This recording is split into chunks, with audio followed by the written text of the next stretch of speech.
안녕하십니까? 어떻게 고난주간은 잘 보내고 계십니까? 탄소 금식과 또 하루 한 끼 금식 꼭 하고 계시죠? 힘들고 어렵더라도 여러분 이 일에 함께 동참해 주시면 진심으로 감사하겠습니다. 오늘도 우리에게 부어주실 그 하나님의 은혜와 사랑에 감사드리며 이 시간 우리 다 같이 사도신경하심으로 우리의 신앙을 고백하며 하나님 앞에 나아가겠습니다. 나는 전능하신 아버지 하나님 천지의 창조주를 믿습니다. 나는 그의 유일하신 아들 우리 주 예수 그리스도를 믿습니다. 그는 성령으로 잉태되어 동정녀 마리아에게서 나시고 본디오 빌라도에게 고난을 받아 십자가에 못 박혀 죽으시고 장사된 지 사흘 만에 죽은 자 가운데서 다시 살아나셨으며 하늘에 오르시어 전능하신 아버지 하나님 우편에 앉아 계시다가 거기로부터 살아있는 자와 죽은 자를 심판하러 오십니다.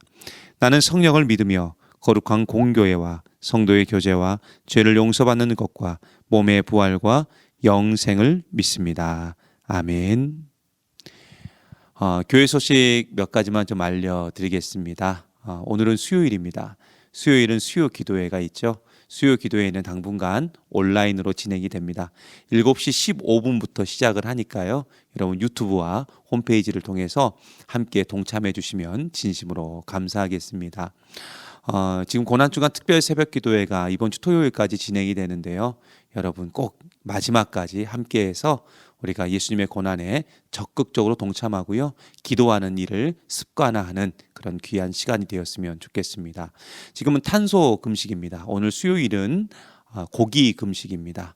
고기 없는 수요일이 되었으면 좋겠고요.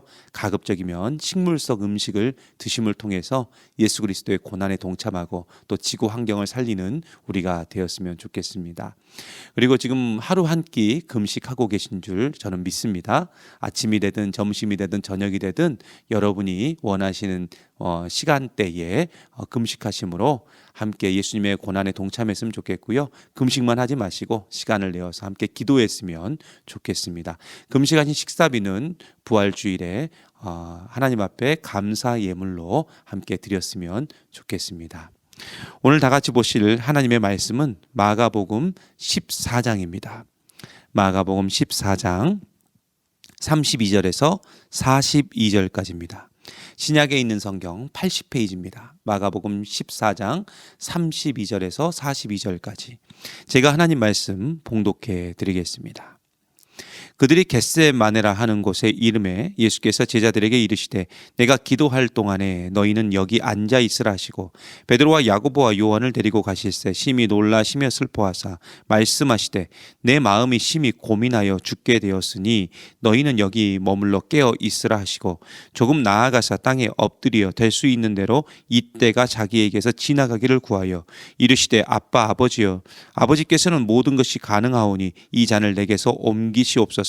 그러나 나의 원대로 마시옵고 아버지의 원대로 하옵소서 하시고 돌아오사 제자들이 자는 것을 보시고 베드로에게 말씀하시되 시몬아 자느냐 네가 1시간도 깨어 있을 수 없더냐 시험에 들지 않게 깨어 있어 기도하라 마음에는 원이로되 육신이 약하도다 하시고 다시 나아가 동일한 말씀으로 기도하시고 다시 오사 보신즉 그들이 자니 이는 그들의 눈이 심히 피곤함이라 그들이 예수께 무엇으로 대답할 줄을 알지 못하더라.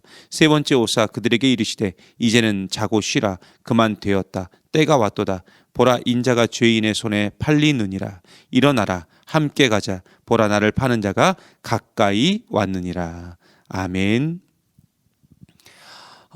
여러분 우리의 구원을 이루기 위해서는 반드시 조건이 있는데 우리를 대신해서 누군가가 대신 죽어야 된다는 것입니다. 하지만 그 누군가는 반드시 죄가 없어야 됩니다. 인간이지만 죄가 없는 존재가 우리를 대신해서 죽을 때 우리의 구원은 온전하게 성립이 될 수 있습니다. 그래서 하나님은 자신의 독생자 예수 그리스도를 이 세상 가운데 보내셨고 예수님도 그 보내심에 순종하여서 인간의 몸으로 이 땅 가운데 오셨습니다. 그래서 예수님은 완벽한 하나님이기도 하지만 동시에 완벽한 인간이었습니다. 예수님이 인간이라는 증거는 성경에 수도 없이 등장하고 있습니다. 예를 들어서 예수님의 어린 시절이 있었다는 것과 또 예수님의 배고픔, 또 예수님의 목마름, 예수님의 피곤함 등이 성경에 많이 등장합니다. 또한 예수님은 울기도 하셨습니다. 하지만 가장 인간적인 예수님의 모습이 등장하는 장면이 있는데 바로 오늘 말씀, 즉 겟세마네 동산에서 기도하실 때 예수님의 인간적인 모습이 가장 정확하고 적나라하게 등장하고 있습니다. 여러분, 인간에게 가장 두려운 존재는 뭐냐? 죽음입니다. 어느 누구도요, 그 죽음에 대해서 자유로울 수가 없습니다. 아무리 돈이 많고 엄청난 권력을 가지고 있는 사람이라 할지라도요, 심지어 누구보다 용감한 사람이라 할지라도요, 죽음 앞에서는 다 작아질 수밖에 없습니다. 그것은 인간이기 때문에 당연히 나타나는 현상입니다. 또한 죽음과 함께 가장 두려운 존재는 뭐냐면 고난입니다. 고난. 그것도 육체적인 고난이죠. 견딜 수 없는 육체적인 고난이 다가오면 인간은 그 고난 앞에서 완전히 무너질 수밖에 없습니다. 특히 그 고난이 내가 아는 고난이고 내가 경험했던 고난이라면 더더욱 무섭게 다가올 수밖에 없고 우리 가운데 두려운 존재가 될 수밖에 없습니다. 저는 다른 교회에서 사역을 할 때요, 이 교회 공사를 하다가 사다리에서 떨어진 적이 있습니다. 그래서 이 오른쪽 팔이 굉장히 크게 다친 적이 있습니다. 이 오른쪽 팔목에 지금도 영구적인 장애가 남을 정도로 크게 다친 적이 있는데요. 이때부터 저에게 두 가지의 두려움이 생겼습니다. 첫째는 뭐냐면은 고소공포증입니다. 이 높은 곳에서 떨어진 이후로 저에게 고소공포증이 생겼어요. 물론 뭐 아주 심하지는 않지만 높은 곳에 올라가면 식은땀부터 나고 괜히 가슴이 막 벌컥벌컥 뛰고 쿵쾅거리고 그렇습니다. 사실 그 목사이기 때문에 아닌 척할 때도 있지만 솔직히 높은 곳에 올라가면 굉장히 무섭습니다. 저에게 생긴 두 번째 두려움은 뭐냐면 흐린 날씨입니다. 흐린 날씨. 사고 이후로 이 날씨가 딱 흐려지잖아요. 그러면 가장 먼저 이 오른쪽 팔목부터 아파오는데 이 아픔이 그냥 일반적인 아픔이 아닙니다. 물론 저보다 더 훨씬 더 큰 고통을 겪는 분들도 계시겠지만 그 고통이 찾아올 때는 차라리 팔이 떨어져 나갔으면 좋겠다 할 정도로 굉장히 심한 고통을 제가 느낍니다. 그런데 오늘 말씀에 보면 예수님은 어둡고 조용한 숲속에서 이 고뇌로 몸부림치며 영적 사투를 벌이고 있습니다. 예수님은 아까도 말씀드렸지만 철저한 완벽한 인간이었습니다. 그런데 인간이신 예수님 앞에 지금 두 가지의 두려움이 찾아왔는데 첫째는 뭐냐면은 죽음에 대한 두려움이었고 둘째는 그 죽음의 장소가 십자가라는 것입니다. 여러분, 예수님은 유대인이었습니다. 그래서 예수님은 이미 이전에 그 십자가의 고통을 간접적으로 충분히 경험한 적이 많습니다. 사람들이 어떻게 십자가에 끌려가는지 그리고 그 십자가에서 어떤 고통을 당하며 죽어가는지 예수님은 이미 간접적으로 충분히 경험한 적이 있습니다. 조금 전에도 말씀드렸듯이 고난도요, 내가 아는 고난이고 내가 이미 경험했던 고난이라면 더더욱 무서울 수밖에 없고 두려울 수밖에 없습니다.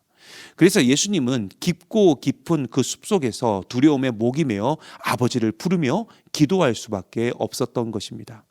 죽음의 잔이 자기에게서 지나가기를 갈망하는 그 자신의 뜻과 또 끝내 사랑하는 그 아들을 그 죄인들의 손에 넘겨주시고자 하시는 그 아버지의 뜻이 예수님의 기도 안에 전부 담겨져 있습니다.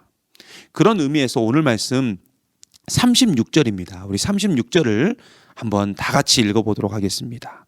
36절 말씀 같이 봅니다. 시작. 이르시되 아빠 아버지여, 아버지께서는 모든 것이 가능하오니 이 잔을 내게서 옮기시옵소서. 그러나 나의 원대로 마시옵고 아버지의 원대로 하옵소서 하시고. 아멘. 여러분, 우리가 잘 알고 있다시피 기도라는 것은 다른 사람에게 보여주거나 들려주는 것이 아니라 오직 하늘의 아버지 한 분께 드리는 것이기 때문에 그 마음에 없는 화려한 단어나 그런 문장으로 꾸밀 필요가 없습니다.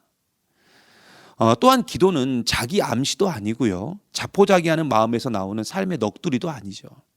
그저 모든 것을 다 하실 수 있는 그 아빠 아버지를 믿고 그분이 우리를 사랑하셔서 구원과 생명을 주신다는 그 확신 위에 우리의 운명을 맡겨드리는 용기 있는 결단이 뭐냐? 그게 바로 기도입니다. 예수님은 그런 기도를 하셨어요. 그래서 기도는 하나님과 나누는 대화이기 때문에 홀로 하나님 앞에 설 때 우리는 가장 온전한 기도를 드릴 수 있는 것입니다. 그런데 오늘 말씀을 자세히 보면 예수님은 그 기도의 자리에 혼자 가지 않으셨습니다. 오늘 말씀 32절을 한번 볼까요? 자, 32절입니다. 같이 봅니다. 시작. 그들이 겟세마네라 하는 곳에 이름에 예수께서 제자들에게 이르시되 내가 기도할 동안에 너희는 여기 앉아 있으라 하시고.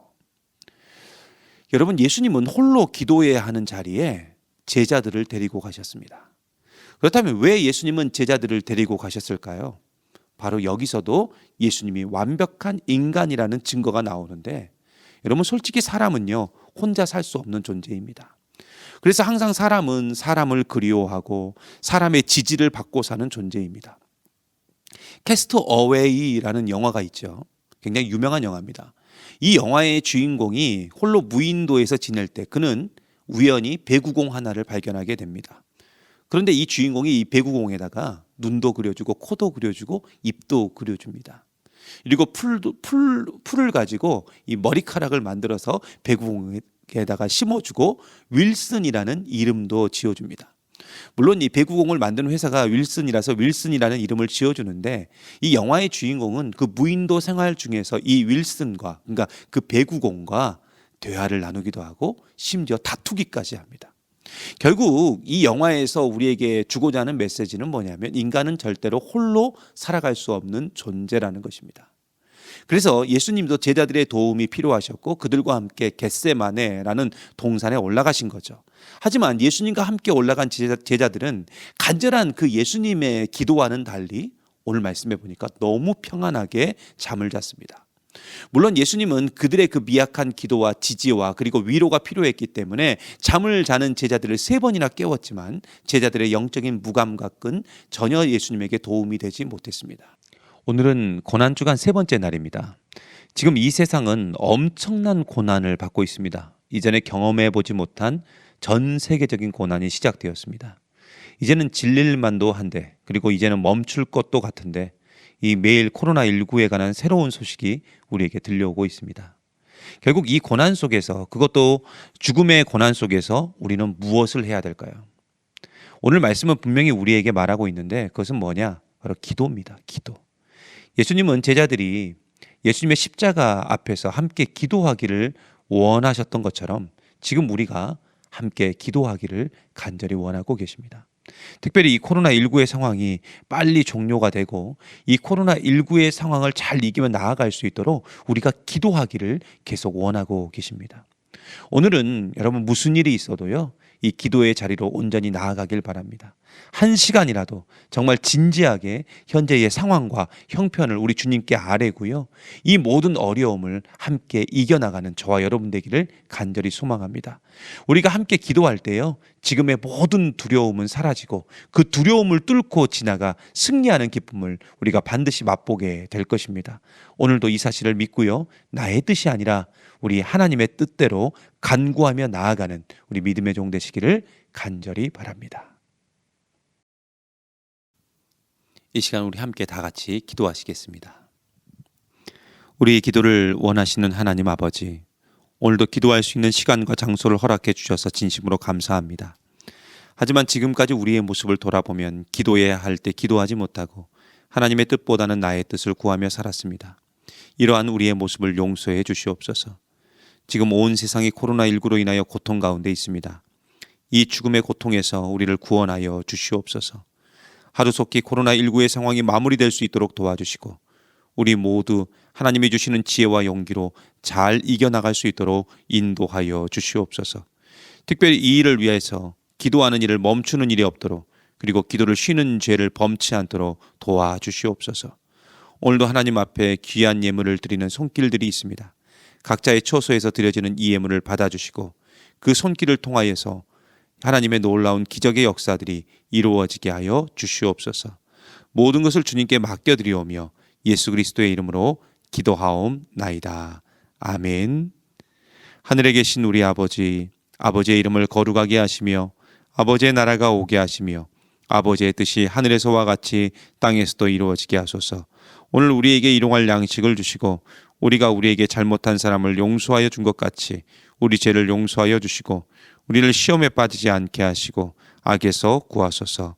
나라와 권능과 영광이 영원히 아버지의 것입니다. 아멘.